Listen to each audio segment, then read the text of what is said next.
This video is from a small creator named SE Play, or maybe it's Suplay or C Play. Video is called "Do Woke Games Actually Sell? The Numbers Don't Lie." I think we all know the answer to this, but I wanted to see this video and see exactly if what I think is true is true. Over the past few years, we've been asking the same question to the gaming industry. Why do game studios really insist on political correctness and DEI on video games? If you ask me, I think political correctness, aka wokeness, is killing the gaming industry. I like this guy already. I don't know who he is, but I'm gonna subscribe. Failing, there are giant layoffs, studios are closing down. There are too many examples. Concord, Dragon Age, The Veilguard, Star Wars Outlaws, The Last of Us, Part 2, Saints Row 2022, Forspoken, Assassin's Creed Shadows. The list goes on. But there are always two sides to a story. We say wokeness is ruining video games, and there's other side that says we need wokeness and DEI in games and movies. I'm going to say this right now. We can always use another Asian on our show. Maybe I should reach out to this guy and see if he's interested in coming on the show. Let's look at the numbers and see which side makes more solid argument. How many copies did this game sell? Which games were successful despite wokeness? And most importantly, does wokeness help sell more games? No, it doesn't. We all know the answer to this. No, it never has. No, it never will. The people who are championing this do not have the money to support it. They are all paper tigers. That's it. All paper tigers. Or not. First, let's take a look at The Last of Us Part 2, the biggest game in all of the games I'm going to talk about today. This one went crazy. When people ask crazy. me what my favorite game is, I still say The Last of Us Part 1. No doubt about it. But then Part 2 ruined it. I'm sorry. I just need to get this guy saying, "No doubt about it." No doubt about it. I just want that as a clip on our channel because that's awesome. Then Part 2 ruined it. Naughty Dog absolutely stamped on my love threw it for in the the series when they trash. created Abby. On the ground. Let me just ask you this. How did she get so big in the apocalyptic world? I go to the gym 3 times a week and I am nowhere near as big as her. I just don't think Abby Zanetti. So Abby killed Joe in most disrespectful way, and then we had to play as her because Naughty Dog made her one of the protagonist characters. Who creates one of the most beloved characters in the entire gaming industry only to have him killed in the most horrifying, disrespected way and then make players play as the killer? That is pretty psychotic when you really think about that. It's an incredibly weird, almost serial killer style thing. Like, look, you're going to murder somebody extremely beloved, and then you need to play as the killer. And they're supposed to be the hero. That's pretty messed up. We're talking about a woman, possibly on roid, sleeping with her ex-boyfriend who has a pregnant girlfriend. I'm sorry, but whoever designed this has to be a psychopath because I do not see any empathy with fans here. Some people might say, "You're wrong, Set Play, because The Last of Us Part 2 sold more than 10 million copies. Yeah. It was a big success." Okay, I'm going to say this right now. I agree.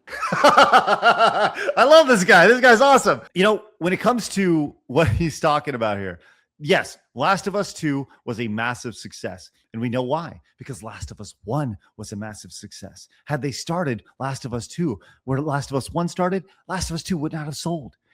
Last of Us 2 was a success because of Last of Us 1. That's why. The Last of Us Part 2 had an incredibly strong launch. It sold more than 4 million copies in just 3 days, making it the fastest-selling PS4 first-party exclusive at the time. However, its sales growth slowed significantly after that explosive start. According to the last official figure released by Naughty Dog, The Last of Us Part 2 had sold more than 10 million copies by the spring of 2022. In other words, 4 million copies were sold during the first 3 days, while roughly 6 million additional copies were sold over the following 21 months. Okay, let's hear what he has to say about The Last of Us Part 1, because there's going to be that initial spike and then the tail off. It's just a matter of how quickly if the tail off is a just drop off a cliff or if it's a slow decline. Be interested to hear what happened with Last of Us Part 1. As Part 1, including the PS3 version and the PS4 remaster,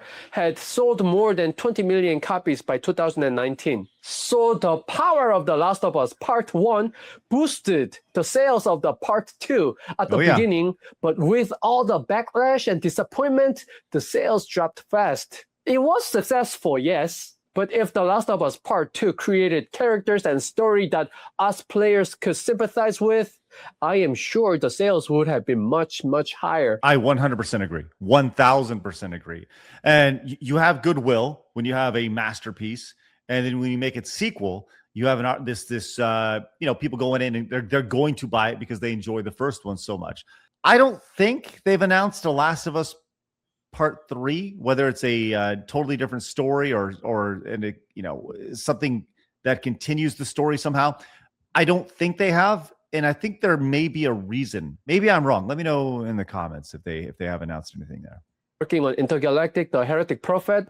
But if you look at the trailer, there are 120,000 likes and 320,000 dislikes. So the controversies of The Last of Us Part 2 will probably have negative effect on Intergalactic sales, just as how the first Last of Us gave a strong push to the Part 2 at the beginning. Next game is Saints Row 2022. But before we get into Saints Row, I know for a fact, like Saints Row in the early 2010s, they made like 3-4 of them, something like that. Three.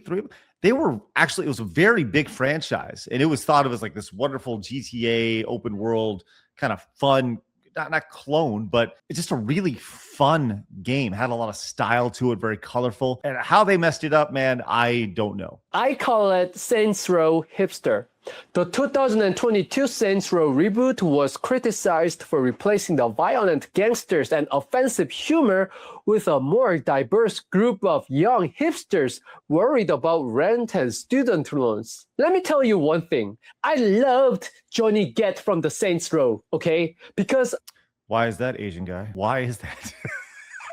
A Korean actor played him, and Korean blood was flowing in his veins. Yeah. And this guy, Kevin, he's obviously the replacement of Johnny, but he ain't my Johnny. He ain't my Johnny. Not only did they turn him into a younger hipster, this guy's awesome. I love this guy. I hope this guy blows up. A pansexual, and that he dated men too. I am not saying there's anything wrong with that in real life, but he's a replacement of one of our favorite characters, Johnny Gat. What would Johnny Gat say? So make yourself a fucking waffle. We done here. Damn, I miss Johnny. Critics argued that the developers prioritized.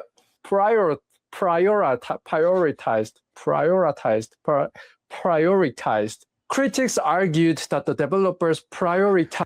Hey, look at this. We got like this guy, me and him, brother from another mother over here. Can't speak, not afraid to laugh at himself. I like this guy a lot. This guy's gonna star on the rise. Let's go. Inclusivity and safer humor while removing the crude, rebellious personality that made the original series popular. Right. The gameplay was also poorly received. Although the character customization was praised, many reviewers described the open world as a repetitive and outdated with weak shooting, boring missions, poor writing, and severe technical problems at launch. An unofficial report estimated that it sold around 1.7 million copies, which was far less than expected, and its developer Volition was later shut down, ending 30-year history of game making. By the way, 1.7 million copies of 99% of the games sold in the video game industry would be a huge success. Like, I want to put this in perspective. If you sold 1 million copies back in the classic era, the 80s, 90s, you got another release as a million seller. Like that's what you saw with Ocarina of Time, a million seller, an additional box that said, 1 million seller on it. Selling 1 million copies of anything is unbelievable, but specifically in the video game industry, that is ridiculous. But 1.3, 1.7, however many it was, that was seen as a big L. That's the problem. That's exactly the problem with the video game industry today, is that these budgets, these expectations are so high and so unreasonable which is how you get a company that's been doing it for 30 years shut down because of one failure. That's crazy. Next, we have Dragon Age, the Veilguard. Here we go. In a way, this game is worse than Concord because it's so direct with its messages. Yep. The companion Tash comes out as non-binary, and their storyline uses modern terms and discussions about pronouns that some players felt were unnatural in a medieval fantasy setting. So I'm non-binary. Classic. Could you like the gold? And I mean that like, you know, in a sarcastic way. The gold that was given us back to back to back between Concord, between Dragon Age, the Veilguard, and all the other games from like 2022 to 2023 to 2024, 2025. Like the amount of back to back to back crap slop that had millions of dollars invested in it, that were a result of just this weird woke ideology getting a hold and gripping itself inside these studios and these games. To see them just all these games released back to back to back and just fail over and over and over again. I mean, I think that's really all you need to say about the ideology as a whole. But this guy's doing an excellent job. Loving this. What does that mean? It means I don't feel like a man or a woman. If you are neither a man nor a woman, then what are you? Non-binary. I just said, and I'm going to use they instead of she from now on. Yeah, you idiot. Yeah, you dummy. I just told you what it is. Don't you understand it? I know you never heard of it before, but that's what I am. What kind of reaction did the developers expect from gamers? Yes, saying the right I will tell you exactly what they thought. They thought people would go, they thought Kotaku, they thought Polygon, they thought Kind of Funny Games would go, arr, arr, arr, arr, arr, arr, arr, arr, arr. And that's exactly what they did. While the rest of the world who was not inside this bubble went, who is this guy? What? And that's how you get a failure like Dragon Age Veilguard. pronoun is very important. Thank you, Dragon Age Veilguard.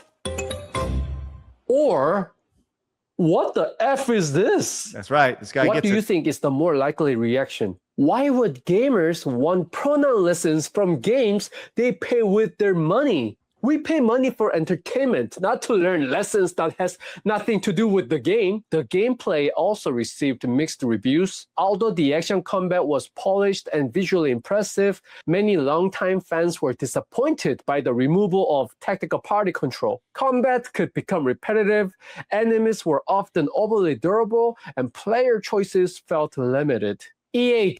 I love the fact that you got this Asian guy. He said he's Korean over here saying all this stuff. Because what can people like Jason Schreier say about guys like this? Oh, he's a chud? No. He's a vehicle for white supremacy? No. He's just a guy who sees this stuff and knows exactly what it is. Crap. And I love that. And they can't be, did not reveal an exact sales figure. Instead, it reported that the game had reached approximately 1.5 million players during its launch quarter, nearly 50% below the company's expectations. And then there's Concord. Hey, I got 2 biggest copies of flop that. in the gaming history, and another Sony first game like The Last of Us Part 2. I mentioned this game so many times before, so I'm just gonna keep it short. When you see the list of the characters in this game, it's weird that there's not a single blonde white woman in this game. Isn't that weird? Does game and movie industries have something against casting white women now? Oh, wow. Interesting right there. It's amazing how that, it's so funny to see this called out because, the thing you heard about this was there's not a single white male, but he flipped it. The Uno card, not a single white woman. What do you think about that? Next is Assassin's Creed Shadows. This game became controversial because Ubisoft chose Yasuke, a real African retainer of Oda Nobunaga, as one of the 2 playable characters. Critics argued that the series had traditionally used fictional protagonists who naturally represented the setting, while real historical figures appeared as supporting characters. Because of this, many saw the decision to use Yasuke instead of fictional Japanese male protagonist as a DEI-driven choice. Okay. Many people did, or all the people did? All the people did except for the people making it. And I bet there are people at Ubisoft were making this game, they're like, this is probably a really bad idea. But, came back to, there was like the one guy who was a historian or whatever. And, it turns out everything he did was fake. It's amazing how that works out. And yes, everybody looking at it was like, this is not a good idea to do. And then like all of Asia was upset about this. Do you remember that when people were upset? And Ubisoft was like, yeah. Okay, I'm a Korean, and honestly, even I was quite offended when Ubisoft picked an African man to represent the Fero Japanese era, because I'm a fellow Asian person. Picking God, there's so many little clips in this that I want to take out. He has these wonderful sentences. I want to hear this more. I want to just have this on our show. Present the Fero Japanese era, because this right here. I'm a fellow Asian person. Like whenever I introduce Phil or Tiny or anybody, I'm a fellow Asian person. Picking a foreigner to represent your entire culture doesn't feel right, It really is insulting. If a Korean person feels this way, imagine how a Japanese person would feel. The game sold poorly in Japan, even though it was the first main Assassin's Creed game that was set in Japan. Famitsu, a famous game magazine in Japan, estimated that the PS5 version of Assassin's Creed Shadows sold only around 18,000 physical copies during the first 4 days, placing 5th on the weekly chart. I didn't know it was that bad. I mean, I would expect, like most of the industry, where a lot of the games are going to be sold digitally, but only 18,000 copies in the first week. It's supposed to be a major release. Yikes. In overall, its final sales are estimated to be around 5.7 million copies. I admit that is a big number, but considering the strength of the Assassin's Creed brand and the expectations surrounding the game, it is still relatively disappointing for Ubisoft. What would that number be if they just had like an actual Asian ninja, Japanese ninja in that role? Would it sold I don't know, 1 million more copies? Would it have sold 2 million more copies?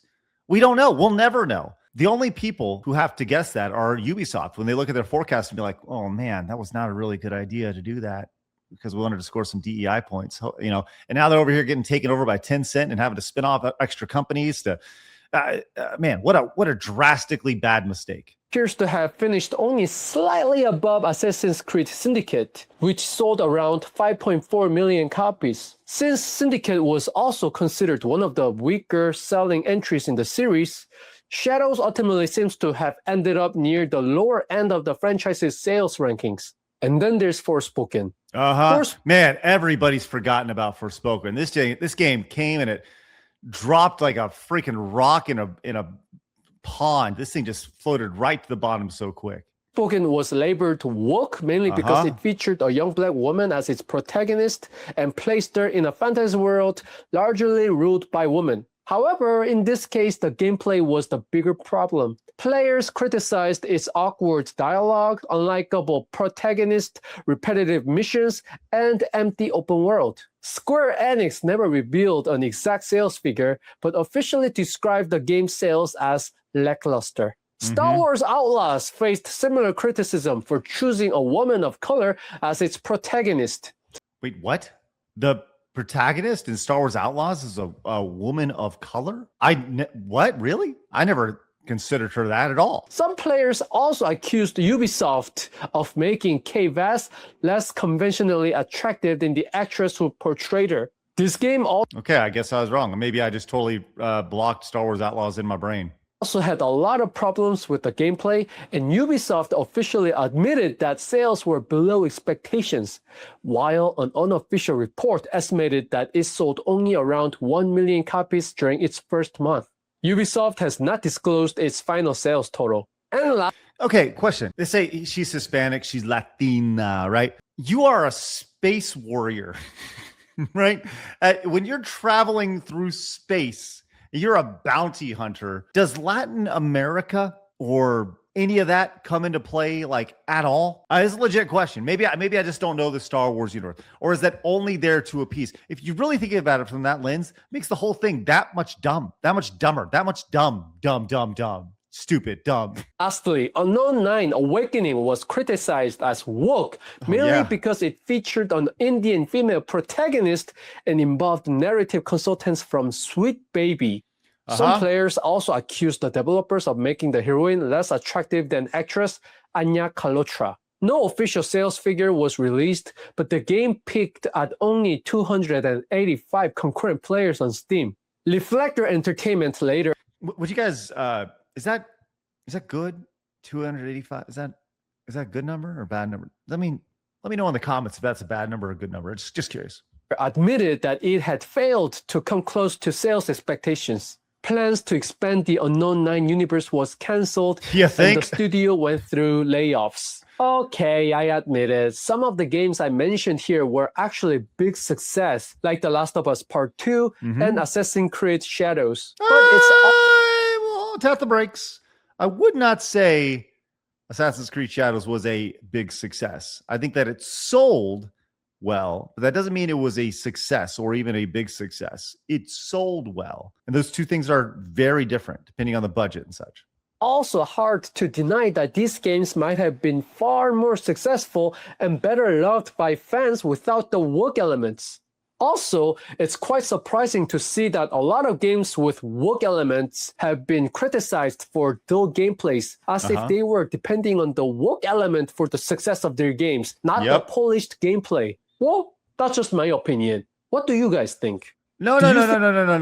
It's not your opinion. You are laying down facts. You are laying down the exact data that people need to see. So it's not your opinion. He's literally talking facts. Don't apologize for this, my man. Don't apologize for delivering facts and knowledge. You can't do that.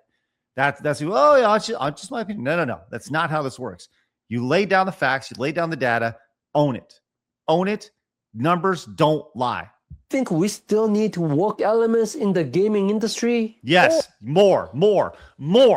Keep doing it, game industry. Keep doing it. Keep delivering us shit. Keep doing it. The faster it happens, the faster it all fails, the faster it burns down, the faster more people get fired, the faster we just totally get everybody who doesn't need to be in this industry out of the industry. More of it, please. Or are you guys tired of it like I am? Yes, we're tired, but more.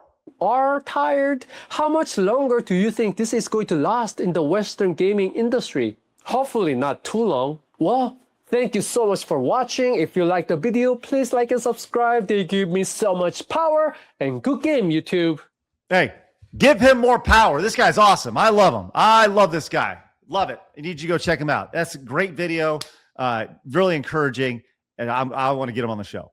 Guy's spectacular.